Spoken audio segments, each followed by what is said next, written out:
Hello and yes, welcome back to another video, guys. That's right, today we are back to do my end of the month video. I am a little bit late to this one, I'm not gonna lie. I've had so many other videos to do this week. I've had some very generous subscriber mail come in, so of course I always want to prioritize them to show my gratitude for those. I've had a review to do for Spider-Verse, I've had an unboxing to do, and I've had a couple live streams. So it's been a very busy start to the month on the channel anyway. But we've got a lot of movies to go over here, so I'm going to move very fast. Now, a couple of these movies I'm going to go very quick on, so I have very little to say on them. And of course, if you guys haven't seen one of these videos before, I'm just doing first-time movie watches here. No TV series and no rewatches. But if you want to see what I'm watching all the time, I log everything TV-wise on my serialized app, movie-wise, in terms of rewatches on my Letterboxd app. So, yeah, go follow me on those, and I do keep everything updated. So go get a drink, guys, because it's going to be a long one. Got some lovely, fresh, cold mixer with me here today from, you know, as they'd say, and always sunny in Philadelphia. I've got some orange juice. Lovely. Right, let's crack on. This might be my longest, or biggest list yet. Let me pan the camera this way a little bit. Beep, beep, beep, beep, beep. So we can have the lovely movie posters pop up here as we talk about them. The first film up I watched throughout May 2023 was The Haunting, the original from 1963. I do have the remake as well, and I do plan on watching that one quite soon, even though I hear it's not as good. You know, this is one of those first very old original haunted house type films where there's some ghosts going about, and, you know, we got to spook the audience a bit. And I think it's interesting going back and watching this, because it's fascinating to watch and see how much movies have changed since then. But I think for what it's going for, it is unfortunately one of those movies which has dated a fair bit. Obviously 1963, every movie from that era of movies is dated, but this one's showing it a lot more than others, I think. There wasn't much scariness to it, of course. Maybe back in the day it was pretty terrifying, but today's standards, not too much. I thought the characters were all kind of average. I didn't really feel that attached to any. But as far as it goes, it wasn't too long. It was paced quite well. There was some interesting stuff going on. I had a pleasant enough time with it, but it didn't really do anything incredible. I'll give it a 6 out of 10. Then we have Underworld. Now, we're gonna be doing loads of Underworld talk in a couple more minutes, because I found out they were all on Netflix, and I had a couple days at work where I was just sitting there cutting up these little things and stuff, and I was like, you know, I'm just gonna pop it on in the background. So I did that. And yeah, I ended up watching all of them this month in a very short period of time. The first one, I thought this was just okay. I hated the effect they put over the top. The kind of the filter over the top of these movies was god awful.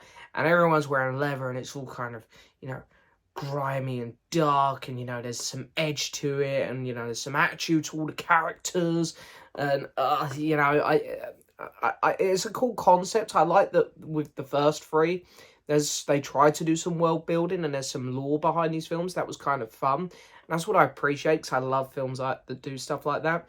But the actual world itself was so dull and so uninteresting. All the characters were just so flat and boring, and a lot of them quite unlikable. The effects were okay though. Yeah, it's not a very good film, but there's definitely worse to come with these ones. I'm going to give it a 4 out of 10. Then we have Guardians of the Galaxy Volume 3. I'll be very quick on this because I reviewed it here on Detail in the channel. Great movie. Great end to the trilogy. One of the best MCU films we've had. Probably in general, actually. I think it does just crack my top 10. Easily one of the best of Phase 4. Yeah, really stellar job. James Gunn gave us a perfect ending. Really consistently entertaining film. I love the story. The characters are so much fun. The villain's pretty good. And yeah, I like the ending a lot. I think these characters got a great send-off. I'm very happy with this movie. 8 out of 10. Then we have Rye Lane, which is a film which comes to Disney Plus, and I fell in love with this movie the second I watched it. It's just about these two people who slowly start to realise they have feelings for each other, while at the same time they're trying to get back at this guy's ex, and a very interesting plot formed, and around it you have some of the most interesting movie making I've seen this year so far through film with its editing. I think it is just truly brilliant the way it's edited. The music, the way it's mixed in, I also thought was fantastic. The colour palette to this movie as well is absolutely gorgeous. It's not a very long film, but in terms of its uniqueness, it's easily one of the best ones of this year. Rye Lane, I'm going to give an 8 out of 10 to. Then we have Underworld Evolution. I'm going to apologise if I get maybe a couple of the names mixed up. I did watch them in order.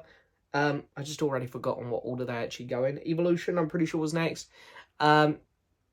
You feel a serious lack of a interesting villain. Bill Nighy was definitely the best thing about the first movie, and without him here, you are left with a pretty uninteresting film. But it does everything the first one done. Just there's not as much of a push or a drive to get to the end. Yeah, the love story, I just don't really believe in this one at all either. I'll give it a 3.5. Then we have Underworld, Rise of the Lycans. This is a prequel. I had no idea when I put it on. At first, I was very confused. I was like, Bill Nighy's alive. We're riding around on horses and stuff. What the hell's going on? Now, you'd think I'd like this film a lot. Bill Nighy's kind of the main character, but I think that is a big problem.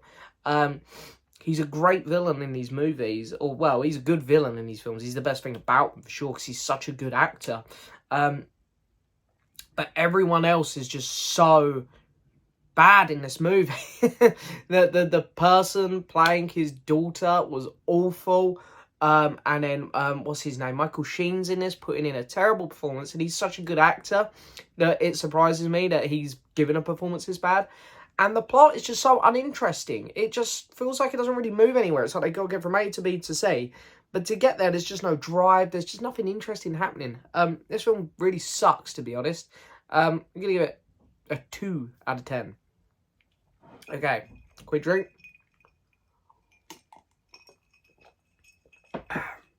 Then, Underworld,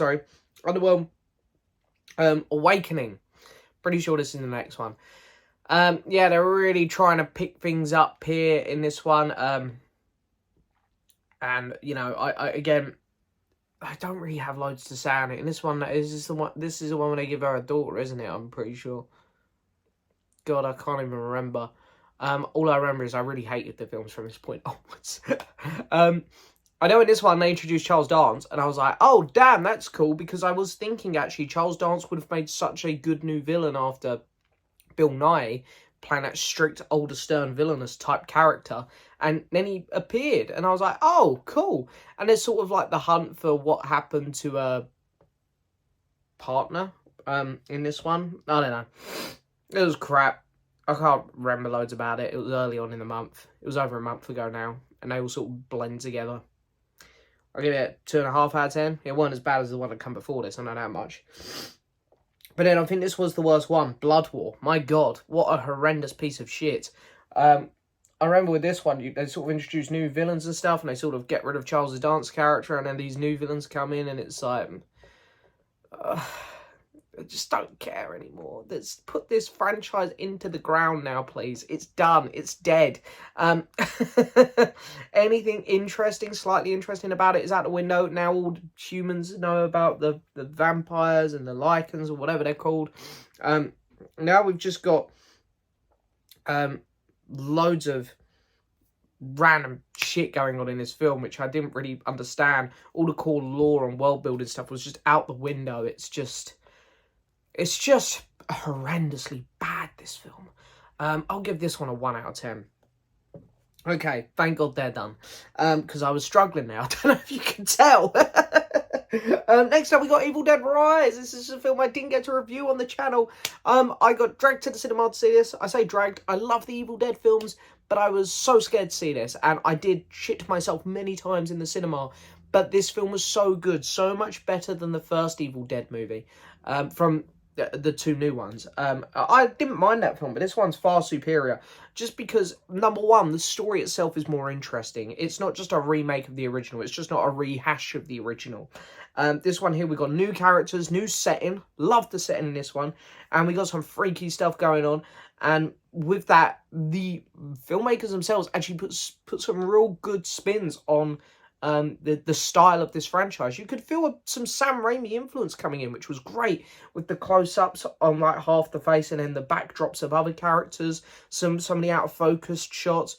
There were some really fun shots in this movie, and the gore was so cool in this film. Evil Dead Rise surprised the hell out of me. It was so much better than I expected it to be. I'm going to give it a 7.5 out of 10. Then we have Pet Sematary 1989. I've been meaning to watch this for a while. I didn't like the Pet Sematary remake, and I can say I'm not a fan of this one either. I mean, it was okay.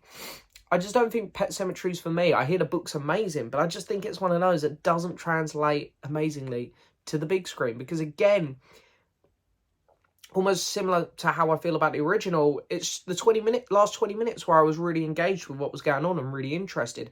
The first hour and 10 minutes, I was really quite bored. This one does a better job than the remake at making you feel slightly interested in the characters. There's some over-the-top stuff. The old man stuff's kind of funny. Some of the dialogue he has. But, yeah, it's just a very uninteresting plot for me till the last 20 minutes. I'll give this film, give it a 5.5 out of 10. Then we have Searching. Now, I've got Missing up next as well. I found out I was going to see Missing one evening. I was like, damn, I've got to get Searching in. So I quickly got that film in during the day. I had no idea that it was all like from a computer phone screen thing. There's like no shots of the actual characters. The only time you see them is when they're on FaceTime to someone. Which thankfully is open a lot during the movies. I thought this was a very cool concept. So I've seen this done a couple times before, TV shows and stuff, but I hadn't seen this done in a movie before. It probably has been done before, but this is the first time I'm seeing it. I thought it was very impressive, and I thought the story itself was quite interesting. Maybe spiraled a little bit near the end for me, but I thought it was very fascinating how this character got, you know, from the start of the film to the end and made all the connections with other characters and interactions with other characters. I thought it was very clever, very interesting movie. I'm going to give it a 7 out of 10. Have a quick drink. Determined to get through this video without my voice hurting like it normally does at the end of these videos. Next up is Missing. This is the brand new one.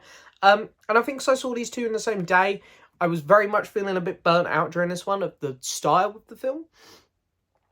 But I think that's purely because I watched Searching like an hour before seeing this in the big screen. So I'm going to try and take this film for what it is, and I still had a really good time with it. Equally as good, to be honest. Again, the ending goes for it hard, and they try to do a couple twists and whatnot. And it's interesting enough, and it does work well. Maybe a bit over the top in some places. But, you know, how this character got from the start of the movie to the end and how she had interactions with other characters throughout the film, I thought was very well done, very clever, and it was interesting. The whole time it was interesting, and I couldn't wait to see what happened next as the film progressed. So, yeah, for what it is, one of these mystery films and the style of what it is, it was very good again. I'm going to also give this one a 7 out of 10. Then we have The Equalizer. So I know there's a third film coming out, and I'm going to be honest, I have very little to say about this film. Denzel's great in it, but Denzel's always great.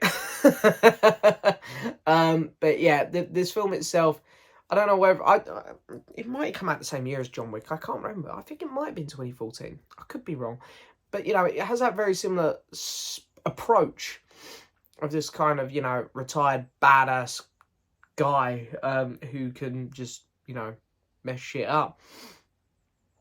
But there just doesn't feel like there's any style to these movies, unlike the John Wick films. They just feel a bit more empty, soulless, which is a real shame. I don't know what it is about these. I watched them, and I just sort of, same reaction to both, so spoilers when we get onto 2 in a bit. Just went, yeah, that was alright, that was fine. And I really don't have much more to say about that. It felt a bit long. I didn't care for the villains much, but yeah, as it is, it was fine. It's okay. 6 out of 10. Then we got Chinatown. Been meaning to watch this film for so long. Jack Nicholson, and And I really enjoyed this film. For a start, Jack Nicholson's performance is absolutely brilliant. And I really love the plot of this movie, where he goes and what he has to do, and the relationships he forms, especially with the widowed woman that he meets in this one. Their story's very interesting together. And yeah, I just, but from start to finish, I was just very engaged in where this film was going. And I think the director's done a great job at conveying that with just allowing the plot to flow, and it works very well through the pacing and the structure of the movie. It didn't feel like it was going too fast or too slow. And yeah, I was quite satisfied with the ending as well. Chinatown's one which I've been sitting on for a while, and I'm pleased I finally got around to watching it. I'm going to give it a 7.5 out of 10. Might be a bit of a low score there for some people. I didn't love it as much as I wanted to, I'll admit. But, you know, I had a very good time with it. Then we got Resident Evil Retribution. I had 2 Resident Evil films left to watch. My God, this one was arse. This was so bad. What the hell happened in this one? I can't remember. I remember the one before this. They're on like a roof of a building or something, and a plane came down, and it was actually like, oh, okay, it feels like a zombie film other than the ending. I know this is based off a game, but it was just so much cutting, so much jumping about. Bad villains, everything about it kind of just sucked, to be honest. Give it 2.5 out of 10. Then we got The Ballad of Buster Scruggs. Now, what are the directors called who do this? Oh, I do know their names. Come on, James, think. I do know their names. Bugger. Anyway, I love a lot of their other films, No Country for Old Men and whatnot. So I've been meaning to watch this one for a while. It's on Netflix. I knew nothing about this going into it. I just knew it was a Western. And I was like, I love Westerns, so I'm going to put this on. And it opened, and I thought I was in for, like, the greatest movie of all time. This guy rocking about on a horse, singing to himself in a Western, just gunning people down, talking really cool. And he sings another song, and I'm like, this film was made for me. Western musical. And, like, really good filmmaking. Like, this is going to be so perfect for me. And then it ended after 20 minutes, and he goes into another story. I didn't realise it was a movie made up of, like, 6 mini-stories. So I was very disappointed. But then I really got into the next stories, and while none of them topped the first one for me, they were all still very good, very entertaining, and all really well made. I would like to see these directors whose names I'm still forgetting. I apologise, because I know that they're really good filmmakers. I like to see them do a full-blown Western. I know that they've done True Grit was what it is, the remake, I think. But I like to see him have another go at it, because it was just so good, some of these stories. I'm going to give this film 7.5 out of 10. Okay, quick drink again. Next up, Marlowe. I always try to watch Liam Neeson's new films, even though most of them kind of suck nowadays. Just because I really like the actor. I think he's really good. Marlowe was, you know, it's his Sherlock Holmes. He's a detective. He can do loads of, you know, he can solve anything, blah, blah, blah, blah, blah. Where this film goes wrong is the plot isn't interesting. The side characters aren't interested either. And Marlowe himself is really boring. Sherlock is a quirky character. Or, you know, you take another one like, I'm trying to think of the name of the one from Murder on the Orient Express, who's a very famous detective. But again, my mind's going blank here. But he's also got personality to him. He's very interesting. A lot of detective stuff, I find that they're all quite quirky, and they all have very interesting personas. Whereas Marlowe was just so boring. I don't think it was the right role for Liam Neeson at all. I think Liam Neeson does fit those action roles, even when those action films are kind of naff. He's still good in them. Here, it just didn't work for him at all. And it's a shame, because this film was like 2 hours as well. It was way too long, way too overwinded. Yeah, I'm going to give Marlowe a 4 out of 10. Then we have Paint. I can't lie, I've watched a few videos of Bob Ross over the years, and it is very satisfying to watch. I get why people used to love this stuff. And Owen Wilson playing him just seems perfect to me. He looked the part. I'd seen clips of it, the trailers online, and I was like, this actually looks good. I thought this film was awful. I was so disappointed in this film. Not that I had huge hype levels for it, but I was quite interested in it. But my God, was the plot unbearable. It was just like two conflicting love stories going on, and there was a love triangle. His relationships with like his boss and the network people was just so messy, and that's how I described the film in general. It was just a mess. It's like it goes from one thing to the other, and it just jumps about, and nothing feels like it's connected. And then you get to the end of the film, and you're like, what happened here? What did I watch? What was the point in that? I don't understand the story. I'll say Owen Wilson was really good in the role. But that's about the best I've got. Paint was so disappointing for me. I really wanted to like this film, but I just didn't. 3.5 out of 10. Then we got The Equalizer 2. I'm going to be so quick here. I have the exact same opinion on this one as I do the first film. Denzel's really good. That's about it. 6 out of 10. That was nice and easy. A Monster Calls was next. I've been meaning to watch this on Disney Plus for a while. It looked very sweet, like my type of movie. And it was just that. The first hour felt a little bit random to me. It's like, oh, okay, just a kid, you know, who's made friends with a monster that no one else can see. And he looks like a tree and he sounds like Liam Neeson. And it's all very cool. And the monster's going to tell him some stories. It's like, okay, this is kind of very fairy tale-y, my sort of thing. I like this. This is nice. It's not doing anything to blow me away. And then throughout the second act, you're learning a lot more about this kid's home life and the struggles that his mum's going through. Her, you know, she has cancer in the movie and she's getting more and more unwell. And the relationship with the dad comes into the fold. And this film slowly breaks you down. And in the final act, I was quite an emotional wreck, to be honest. I was like, wow, this is hitting me. Really, really good stuff. And the stories that the monster tells is great. Talking to Liam Neeson, he was perfect for this one. His voice was so cool. The monster himself looked amazing. And just the whole kind of persona this film has is very sweet, very nice. And I very much had a good time with this one. The Monster Calls was really good. I'm going to give it I got 7.5 out of 10. 7.5. Resident Evil, the final chapter. This film was absolute garbage. I hated it. I hated everything about it. Nothing made sense. I didn't understand the story. I was jumping from one thing to the other. There are barely any zombies in it. The villains sucked. The guy from Game of Thrones sucked. The main characters were awful. The visual look of this film was terrible. The effects seem to be getting worse with each film. They looked worse in this one than it did the previous 2 installments.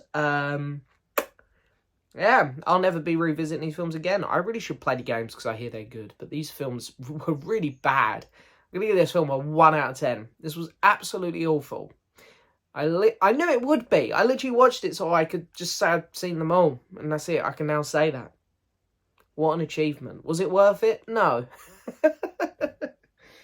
Okay, next up we have Scarface. I finally watched Scarface. I'd never seen this movie.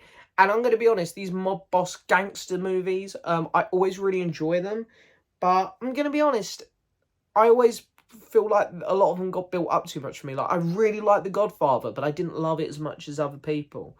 Or I really like Taxi Driver, but I didn't love it as much as other people. I think they're really great films, these, but when people give them 10 out of 10s, I feel like I'm not quite there because I just had them built up so much for me. Scarface, I very much think is lived up to the expectations. I had such a good time with this film. I thought Al Pacino gave one of the best performances of all time. I loved his relationship with the other characters, especially his friend, who when I go to describe him or think about some of his more memorable scenes, my mind goes to the end, which is a bit of a spoiler. But his friend who sort of goes on this journey with him, thought he was great. His relationship with Michelle Pfeiffer's character was also really great. I know he becomes such an arsehole, this character, but just seeing the way he talks to people, I think because it's Al Pacino, just so engrossed in it, and it's just such a captivating film to watch. The plot was just so interesting to see how this man went from nothing to being like the top boss in this town. It was a really good film, really good, and I also really loved the score. The score was fantastic. I'm gonna give this film a 9 out of 10 if I can speak. I thought it was a really good film. Then we have Red River. This is a film which was on my Amazon Prime watch list for some time. And I'm going to be honest, I don't have loads of thoughts on this one. As far as this film goes, I really enjoyed the characters. And I really enjoyed the first act of the movie. And then when, there's a bit of a shift in the plot, our characters are motivated to, go and fix what's going on in the movie. I'm trying to dance around spoilers, of course, with this sort of stuff. I think with that, the movie does, you'd think it become more interesting, but then it seems like they don't really have anywhere to go. And with the movie being as long as it is, there's some real dry patches throughout it. I think the editors definitely could have trimmed this film down. I think the pacing is not great with this one. But yeah, it's an interesting film. I like these older Western type films, but this one just wasn't it for me. I'll give it a 6.5 out of 10 though. There was still some very entertaining moments, but it's very much bogged down by just too much of a long run time. Okay, then we have Pink Cadillac, which of course is Mr. Clint Eastwood, and this might be his worst film I've seen yet, which is a real shame. Pink Cadillac was, again, I thought he was good in it. There was some good sequences throughout this film, and I liked a couple of relationships he had in this film, but as far as the plot goes, it was just so uninteresting. And yeah, and I say Clint was good in it. It did feel like he didn't want to be there a couple times. This one did feel like a bit of a cash one for him. Yeah, I just don't have much to say on this one. I think with Clint, he knew maybe he was having a bit of a downtime in his career here, because the next couple, which we're going to talk about in a minute, it's like night and day. It's crazy. Yeah, I'm going to give this one a 4. Then we got Once Upon a Time in America. I put this film on, and about 2 hours into it, I went, this has got to be wrapping up soon. Look, I still had another 2 hours to go. I didn't realise it was like a 4-hour movie, which is crazy. Now, there's some fantastic things with this movie. Robert De Niro, I want to say it's his best performance, but there's a couple other performances of his in my head, which I love equally. But he is so good in this film. And I think a lot of the stuff to do with his character is great, but then, something happens with him halfway through the film, and you sort of end up just despising this character.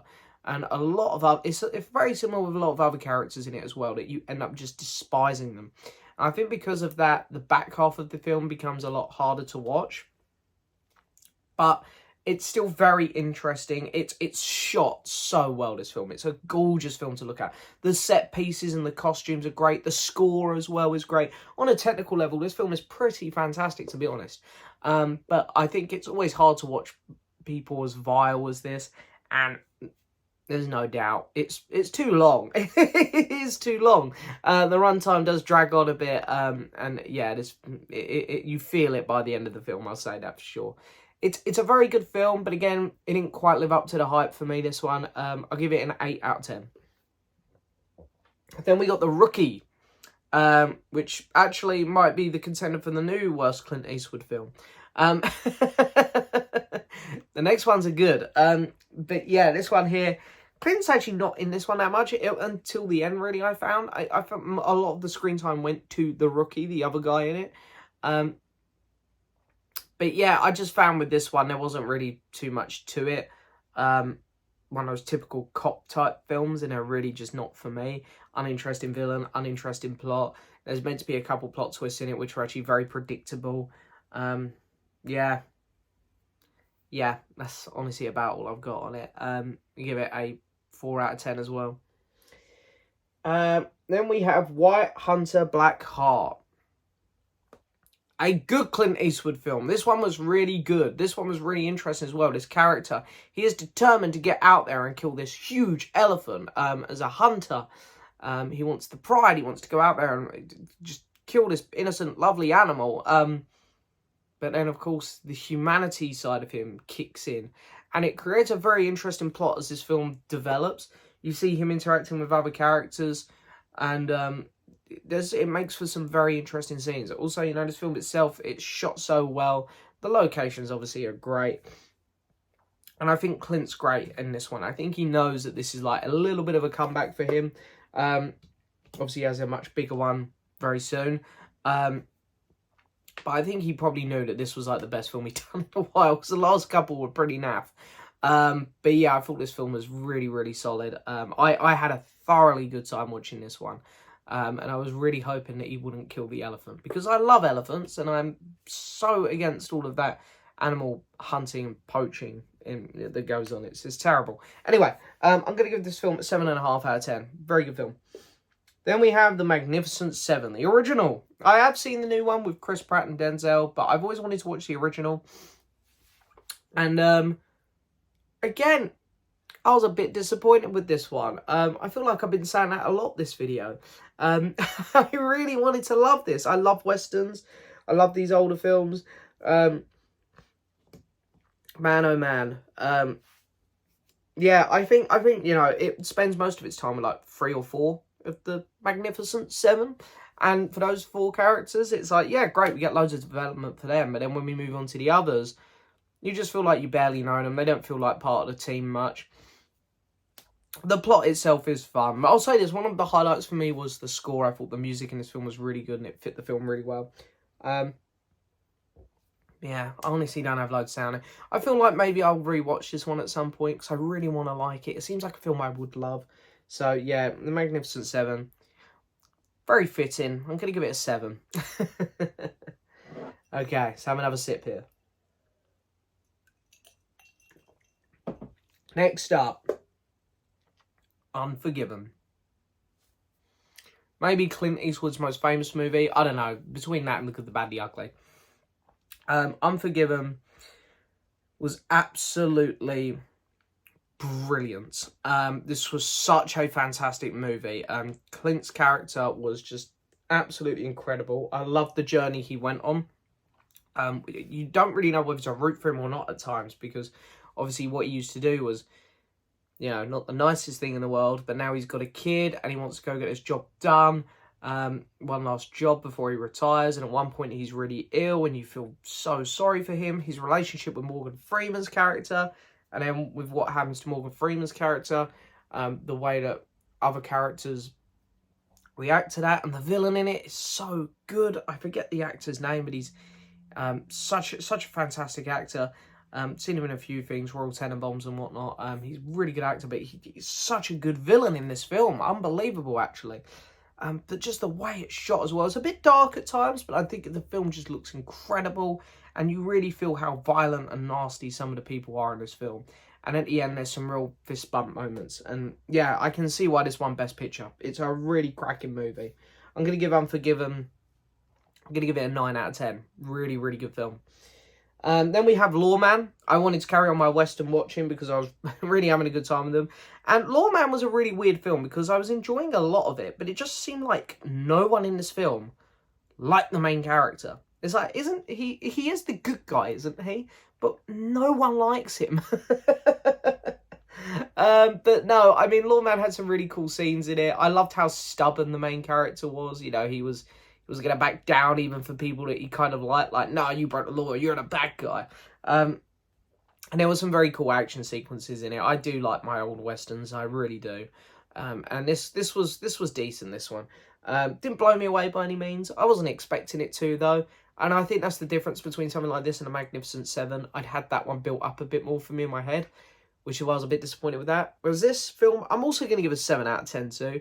But I didn't expect it to do much, and it didn't. But I had an entertaining enough time of it still. Then we have Critters 4. I think there's one more Critters film for me to see, but I've got a DVD set with 4 of them in, and it's like, just watch the last one. Man, this film was as bad as I was expecting. It's so funny. They always cut in the funniest spots when the critters attack because the director doesn't know how to film these bull monsters attacking people. Also, the acting is so bad. Like, when people get killed, they don't scream and stuff. They're just like, ah. Yeah, it's a cool concept, this one, actually. I like the fact it's in space and stuff, and they do have a bit of a mick take even in the title with, I can't remember how it goes, but it's like, they can hear you scream in space. It's like, they know that they're doing their own version of Aliens, but it was working, to be honest, at the start for me. Even with the poor acting and the low budget, but you kind of expect that with these films. And then when the critters start actually attacking, it's just really bad, to be honest. Yeah, I'll give it a 2.5 out of 10. It's better than some of the Underworld and Resident Evil films. Fast X. It's all about family. I've had a lot of time to process this film now. It's better than 9. But it's still really bad. It's just like one huge action sequence. This film doesn't take the time to slow down and relax.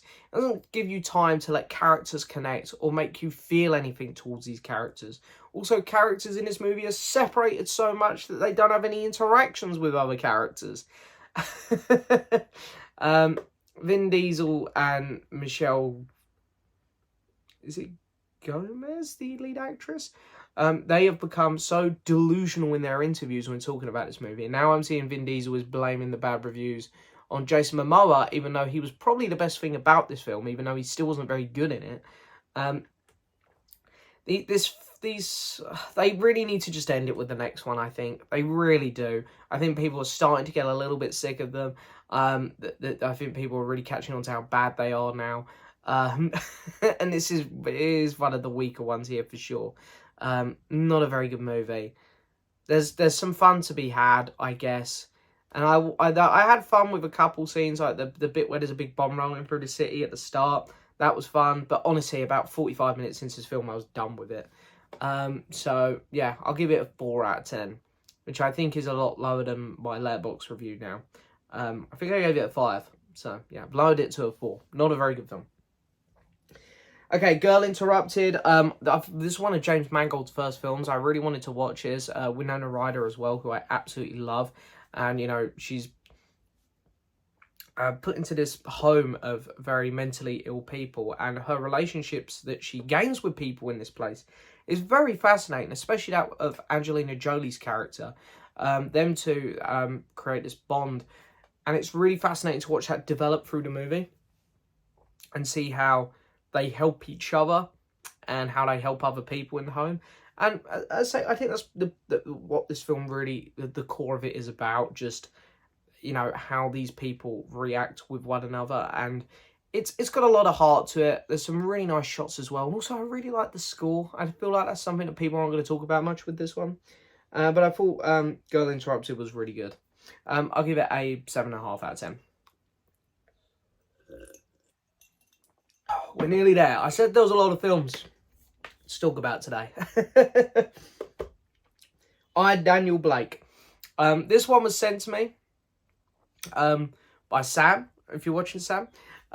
Incredibly kind gesture of him to send me this one. And this was such a great movie and such a hard one to watch because this film came out, I think, in 2016.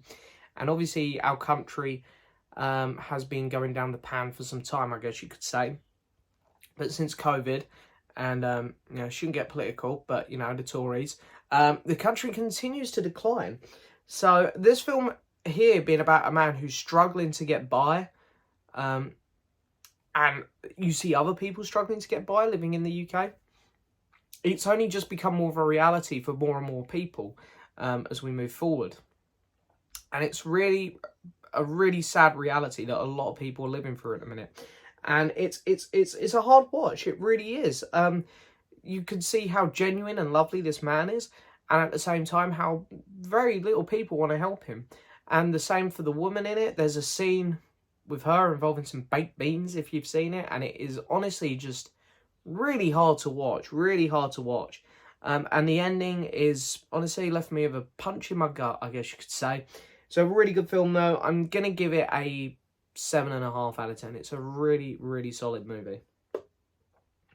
And then we've also got another film sent to me by Sam, Solaris, which is a Tarkovsky movie. I always say his name wrong. Now, I've seen Stalker and I've seen Mirror, and I really like them both, Stalker being my favourite of the two. I didn't know he'd done a sci-fi movie, and in a lot of ways this film reminds me of 2001, which I loved. There were some very, very cool elements about it.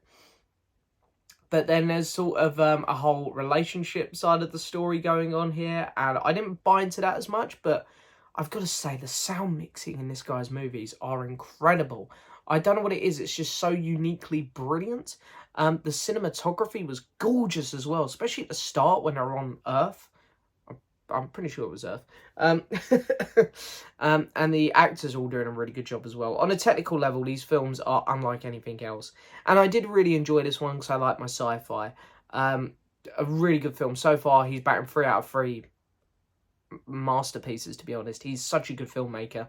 I'm going to give this an 8.5 out of 10. It was a really good movie. Then we have Carry On Sergeant. I bought the Carry On box set, and I really don't have loads to say about these individually, to be honest. We've got one more Carry On film to talk about here. But Carry On Sergeant, is interesting. There's a few actors I know from this, from a few other things like old British shows and Beatles movies. You got William Hartnell, the first Doctor, in here as well. And there was some good humour in it. It reminded me a lot of like Monty Python, Only Fools and Horses style humour, which is very me. I love that stuff. You know, I grew up on a lot of that kind of humour because of my dad. So, yeah, you know, they're not very long films. They're just very slapstick, throwaway comedies. But, yeah, I had a good time with this. It was fun. Very entertaining. I'm not going to give it a massively high score because it didn't do anything incredible. But, yeah, I laughed out loud a few times. 6.5 out of 10. Okay, then we have The Little Mermaid 2, Return to the Sea. I've never seen any of the Little Mermaid sequels, and with the live action one coming out, I thought I'd watch them, even though I missed the live action one at the cinema. I'm just going to wait for Disney+.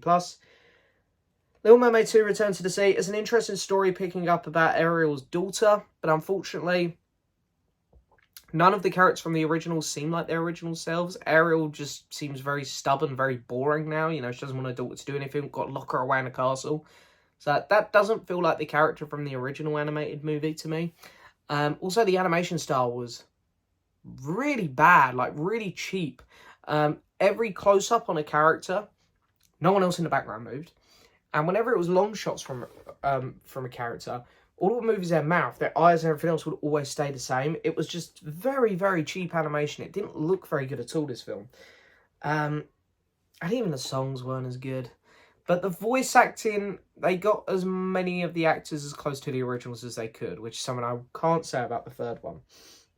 So there are a couple positives with it, but yeah, I'll give this one a 3.5 out of 10. It overall was really not very good. And, you know, I know this is aimed for kids, and I do take that, you know, I do acknowledge that, sorry. But, you know, the first one's aimed for kids, and I can say, you know, the first one's a great film. It's an 8 out of 10 for me. I love that film.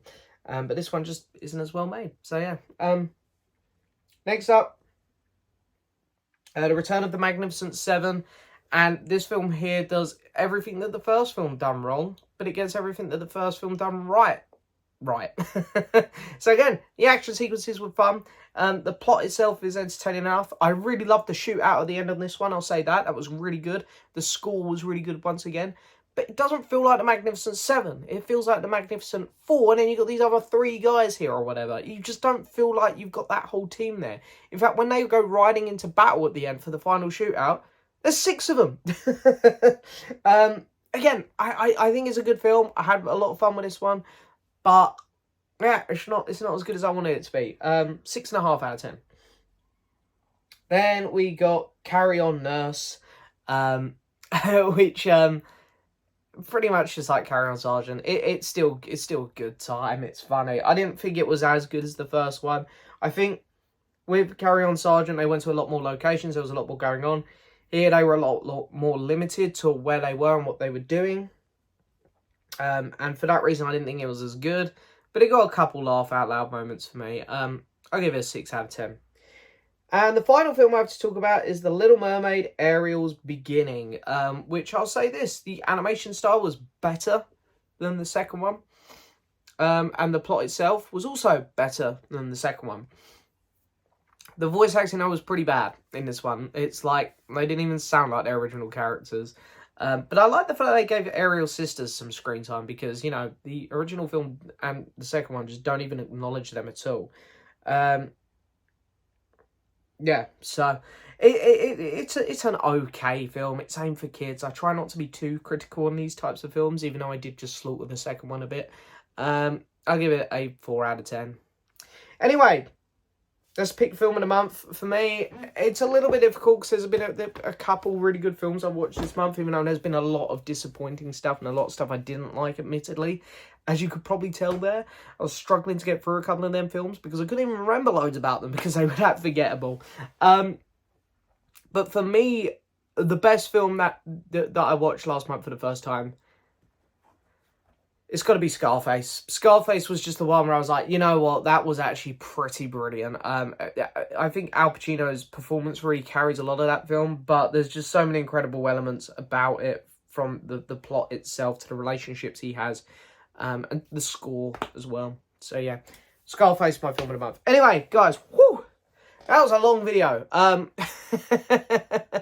A lot of films there, and admittedly, probably not my best month there, even though I watched a lot. There was just a lot where it was like, yeah, I wanted to like that more. And there was a lot of bad stuff with the Underworld films and the Resident Evils and like that Little Mermaid sequel and stuff. So yeah, I'm hoping for a better month next month. You know, a lot of those things like Underworld and Resident Evil, I genuinely just chuck on in the background while I'm doing other things. So don't really go out my way too much to watch those sort of films. But anyway, there we go, guys. I hope you've enjoyed as always. Don't forget to hit that subscribe button, like the video, leave a message. And as always, I'll see you next time for another video. Bye-bye.